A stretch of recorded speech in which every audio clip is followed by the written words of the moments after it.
கம்பத்தில் அண்டை மாநிலமான கேரளாவிற்கு அதிகாலை வேளையில் கூடுதல் பேருந்துகள் இயக்க வலியுறுத்தி தோட்டத் தொழிலாளர்கள் சாலை மறியலில் ஈடுபட்டதால் பரபரப்பு.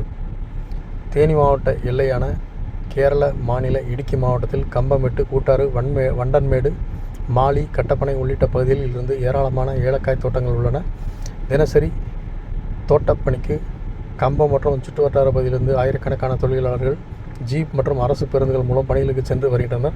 தொழிலாளர்களின் வசதிக்காக கம்பத்திலிருந்து தமிழக அரசு போக்குவரத்து கழகம் சார்பில் 2 பேருந்துகள் அதிகாலை 4 மணி முதல் 5 மணி வரை தினமும் 8 முறை கட்டப்பனைக்கு இயக்கப்பட்டு வருகின்றன.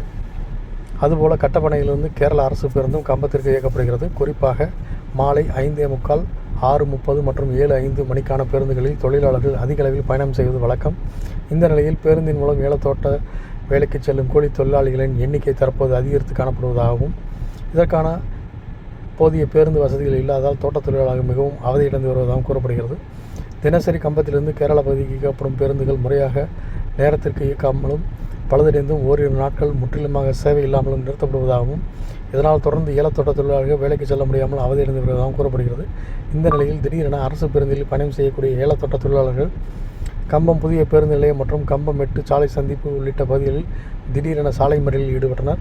தோட்ட வேலைக்கு செல்வதற்காக பேருந்துகள் சரிவர கிடைக்கப்பெறுவதில்லை. இதனால் தங்களது அன்றாட வாழ்வாதாரம் பாதிக்கப்படுவதாகவும், அரசு இதில் தலையிட்டு காலை மற்றும் மாலை வேளையில் கம்பத்திலிருந்து கேரள மாநிலம் கட்டப்பனை பகுதிக்கு அதிக பேருந்துகள் இயக்க வேண்டும் என வலியுறுத்தி, மேலும் இயக்கப்படும் பேருந்துகள் முறையாக காலதாமதமின்றி இயக்கப்பட வேண்டும் என்றும் கோரிக்கை வைத்து சாலை மறியலில் ஈடுபட்டனர். தகவல் இருந்து சம்பவத்துக்கு வந்த காவல்துறையினர் மற்றும் போக்குவரத்து அதிகாரிகள் சாலை மறியலில் ஈடுபட்டவர்கள் பேச்சுவார்த்தை நடத்தி பேருந்துகள் உரிய முறையில் இயக்குவதற்கு நடவடிக்கை மேற்கொள்ளப்படும் என உறுதியளித்ததன் அடிப்படையில் கலைந்து சென்றனர். இந்த திடீர் சாலை மறியல் போராட்டத்தால் சிறிது நேரம் அப்பகுதியில் போக்குவரத்து பாதிப்பு ஏற்பட்டது.